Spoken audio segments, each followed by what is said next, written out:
Ninakusalimu popote ulipo mpenzi mtazamaji wa hichi kituo cha Tanzania News TV. Hujambo.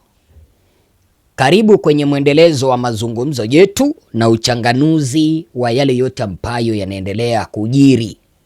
Mimi ni mtangazaji wako Bwana Ezra. Cha msingi like video na subscribe kama unanipata kwa mara ya kwanza. Ninaomba.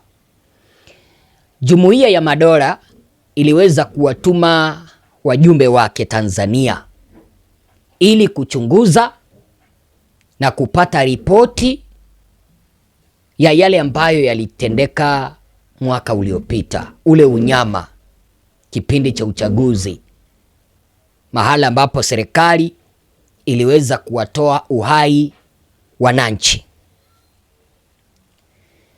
Vile vile jumuiya hii ya Madola, ukipenda Commonwealth, kupitia kwa wawakilishi wake wanatafuta njia mwafaka ya kulipatanisha taifa letu la Tanzania, kuliunganisha, yani njia ya maridhiano. Kwa hivyo hawa viongozi wa jumuiya ya Madola wakiongozwa na aliyekuwa rais wa Malawi Lazarus Chakwera walipatana na Samia siku moja ambayo imepita. Jana tarehe 15 mwezi wa huu wa 4 mwaka 2026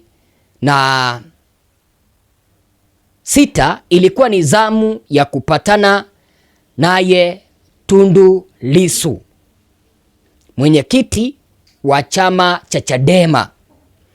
Sasa ninaomba ni kudokolee yale ambayo Lissu na hawa wawakilishi wajumbe wa Madola waliweza kuzungumza nini pale gerezani Ukonga, kwa sababu chama cha Chadema chenyewe kimeweza kutoa hiyo taarifa.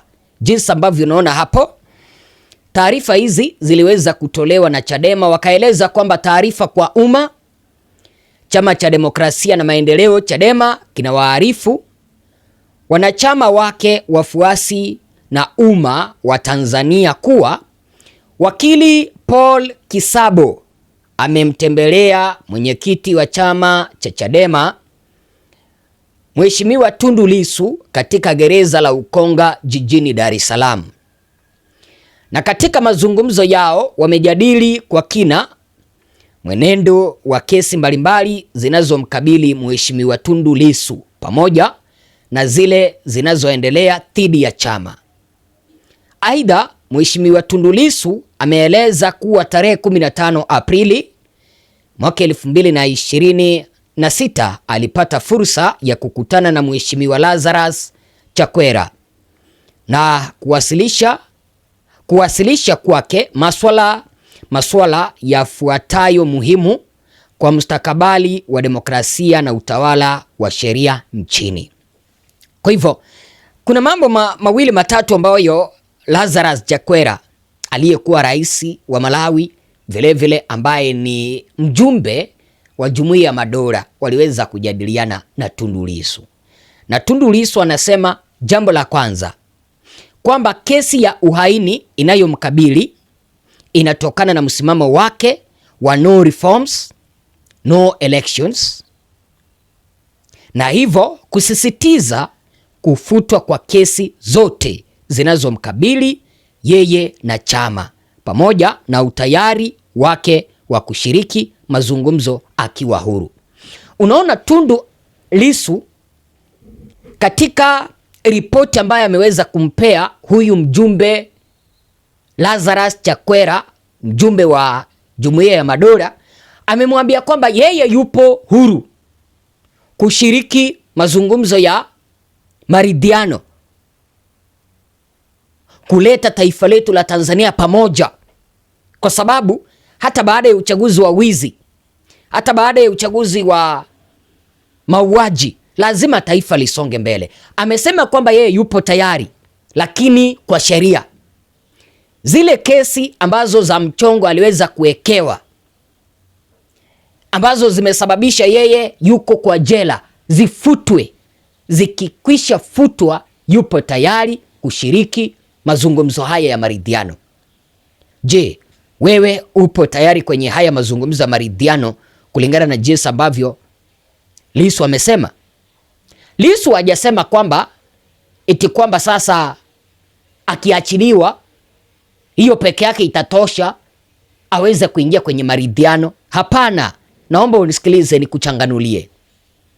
Kwa sababu Lissu aliweza kusema kwamba kesi zinazomkabili ni za mchongo, na kile ambacho kiliweza kusababisha yeye akakamatwa ni yale mambo ya no reform no election. Hakuna mabadiliko, hakuna uchaguzi wa mwaka 2025.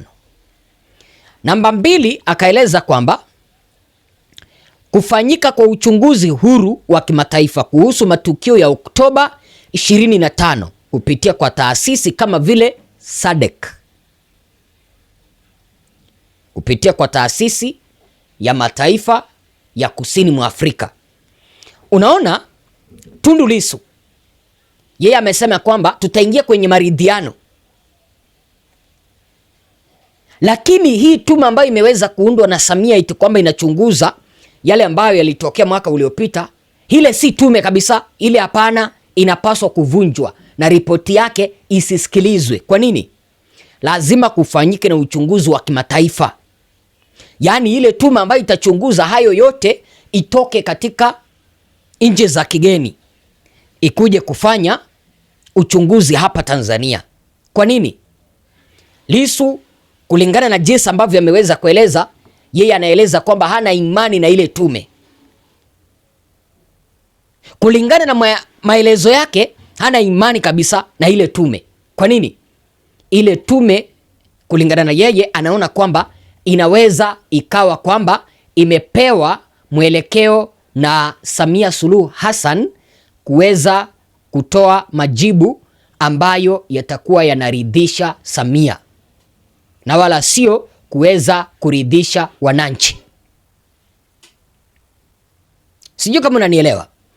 Vile vile namba 3, Lissu akamweleza huyu mjumbe wa Jumuiya ya Madola kwamba uwepo wa mazingira wezeshi kwa mazungumzo ya kweli na utekelezaji wake. Sio eti kwamba serikali ya Samia ndio itaitisha mazungumzo ya maridhiano. Hapana. Pawepo na tuseme jopo la upatanishi kutoka Jumuiya ya Madola au kutoka Bunge la Ulaya au kutoka nchi za nje, iandae mazingira ya upatanishi. Serikali iweze kuwajibika kwanza, ndiposa upatanishi uwepo. Lazima wale ambao walihusika kuwatoa uhai wa Tanzania wachukuliwe hatua, ndiposa mazingira ya upatanishi ya kuwepo. Lazima wale ambao waliweza kuratibu mauaji, kuwatoa Watanzania uhai mwaka uliopita wachukuliwe hatua, kama ni kesi wafunguliwe, ndiposa mazingira ya upatanishi yawepo. Hivyo ndivyo Mheshimiwa Lissu alikuwa anamaanisha. Namba 4, akasema kwamba uwajibikaji wa kitaasisi kwa yaliyotokea Oktoba 25, hususan kwa afisi ya msajili wa vyama vya siasa, tume ya uchaguzi INEC pamoja na TCRA ambayo iliweza kuzima mawasiliano Tanzania, sambamba na kurejelea ripoti ya Jaji Nyalali ya mwaka 1992. Hapa Lissu ameweza kusema ukweli. Kwa nini? Lazima uwajibikaji wa kitaasisi kwa yaliyotokea Oktoba uweze kutokea. Mfano, afisi ya msajili wa vyama iliweza kufungia, unajua, vyama vingine nje wasishiriki uchaguzi kama vile chama cha Chadema. Kufungia vyama visishiriki uchaguzi wa mwaka uliopita ndiko kulichochea mlipuko wa maandamano Tanzania. Kwa hivyo lazima afisi ya msajili na wahusika wale ambao wanashikilia afisi wawajibike. Lissu akaendelea kusema kwamba lazima tume ya uchaguzi INEC iwajibike kwa kuunda matokeo yasiyo halali, kwa kuweza kuwaengua baadhi ya wagombea wasigombee uchaguzi mkuu, lakini ikaweza kupitisha akina Samia. Lazima hiyo tume iwajibike. Vilevile Lissu akaeleza kwamba lazima TCRA, tume ya mawasiliano, iweze kuwajibika. Wao ndio waliweza kuzima taarifa zisitolewe kipindi cha uchaguzi. Wao ndio waliweza kuzima mawasiliano Tanzania. Lazima waweze kuwajibika. Huyo ni Mheshimiwa Lissu ambaye ameweza kulipuka kuelekea kwa Jumuiya ya Madola.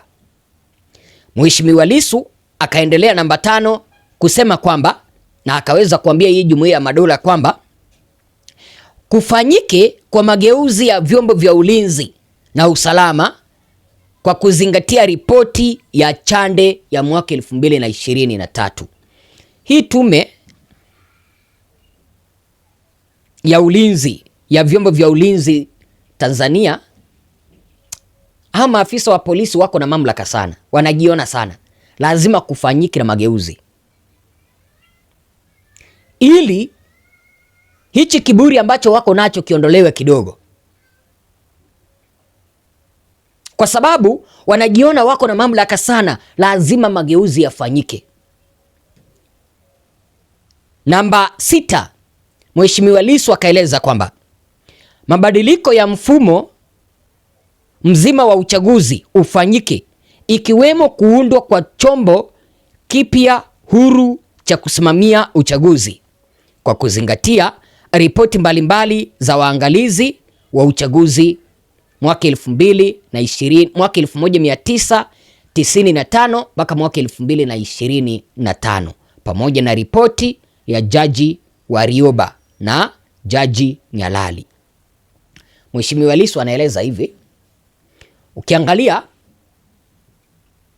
Watanzania hawana imani na hii tume ya INEC ya uchaguzi, ya kusimamia uchaguzi. Kwa hivyo ili kurejesha imani ya Watanzania kwenye taasisi ambazo zinasimamia uchaguzi, ni lazima kufanyike mabadiliko ya mfumo mzima, kutoka juu kwenye mfumo wa uchaguzi mpaka chini. Lazima, mfano, lazima hii sheria ambayo inasema kwamba mwenyekiti wa tume ya uchaguzi akitangaza matokeo, eti kwamba hayo matokeo ambayo ametangaza kwamba Ezra ameshinda kiti cha urais au Samia ameshinda kiti cha urais, hakuna yeyote ambaye anaweza kupinga mahakamani. Lazima hiyo sheria iondolewe, paletwe na sheria ambayo inasema kwamba Ezra akitangazwa kwamba ni mshindi wa uchaguzi wa urais Tanzania, endapo wananchi au endapo walioshiriki kwenye uchaguzi ule hawajaweza kuridhika, wanaweza wakaenda mahakamani wapinge yale matokeo. Lazima huo mfumo uweze kugeuzwa, na hili ndilo Mheshimiwa Lissu amesema, lazima pawepo na mabadiliko ya mfumo mzima wa uchaguzi. No reform, no election. Namba 7 na ya mwisho, Mheshimiwa Lissu akasema kwamba lazima pawepo umuhimu wa kupatikana kwa katiba mpya. Hapa nao nakubaliana kabisa 100% sure. Lissu amesema kwamba hii katiba ambayo inaendelea kutumika sasa hivi, Watanzania waoni umuhimu wake, kwa sababu hata hii serikali inaongoza nchi bila ya kufuata katiba. Hebu niambie, ni wapi ambapo katiba inasema kwamba mwananchi aweze kutolewa uhai na maafisa wa polisi? Niambie, ni wapi ambapo katiba inasema kwamba udikteta uweze kushamiri katika taifa letu? Hili ndilo Mheshimiwa Lissu amesema kwamba pawepo na katiba ambayo inajua udemokrasia ni nini, katiba ambayo inajua wananchi wanaongozwa kwa sheria na wala sio kwa maamuzi ya mtu binafsi. Sijui kama unanielewa. Katiba mpya lazima iwepo ili polisi hata yeye akikosa afungule mashtaka. Katiba mpya lazima iwepo ili demokrasia ipatikane katika taifa letu la Tanzania. Kivipi? Demokrasia ya uchaguzi, demokrasia ya kuruhusu vyama kushiriki kwenye mikutano ya kisiasa, kwa sababu Tanzania vyama mbalimbali vikishiriki kwenye siasa, polisi huwa wanatumwa pale kuvuruga mikutano ya wanasiasa. Hapa ndipo huwa tunahitaji katiba mpya. Hii katiba mpya itawezesha ili tuweze kuhakikisha kwamba taifa letu la Tanzania linaongozwa kwa katiba na wala sio kutumia akili ya mtu. Eti kwa sababu mtu amekataa ushindi wake, huyo mwenye ametangazwa kwamba yeye ni rais mteule anaamuru wananchi waweze kutolewa uhai. Sijui wapo nakubaliana na haya yote ambayo Mheshimiwa Lissu ameweza kuyanena kutoka mahakamani. Wakaeleza kwamba mwisho, aidha Mheshimiwa Lissu amepatiwa nakala ya uamuzi wa mahakama ya rufani uliotolewa tarehe 15 Aprili unaoruhusu chama kuendelea na shughuli zake. Baada ya kupitia uamuzi huo, ametoa wito kwa wanachama wa Tanzania, kwa wanachama wa Chadema na Watanzania kwa jumla kujiandaa kwa hatua zinazofuata za kisiasa, akisisitiza umuhimu wa maandalizi ya mikutano ya hadhara. Vilevile, Chadema kinaendelea kusisitiza dhamira yake ya kupigania haki, demokrasia, utawala bora na masharti na maslahi ya wananchi kwa njia ya amani na kisheria. Unaona, Mheshimiwa Lissu amepewa hiyo nakala kuhusu ile kesi ambayo iliweza kutolewa kwamba sasa wameweza kupewa nafasi chama cha Chadema kushiriki kwenye mikutano ya kisiasa. Sijui wazo lako ni lipi mpenzi mtazamaji? Mimi ni mtangazaji wako Bwana Ezra. Hakikisha kwamba unachangia kwenye ukuaji wa hichi kituo. Hakikisha kwamba unasambaza kanda zetu. Hakikisha kwamba una subscribe ili tuweze kuhakikisha kwamba hichi kituo chetu kabla ya mwaka huu kuisha, mwaka 2026, tunafika subscribers 100,000. Sisi ni kituo huru, sisi ni kituo ambacho hakiwezi kikapewa pressure na serikali ya Samia. Asanteni sana.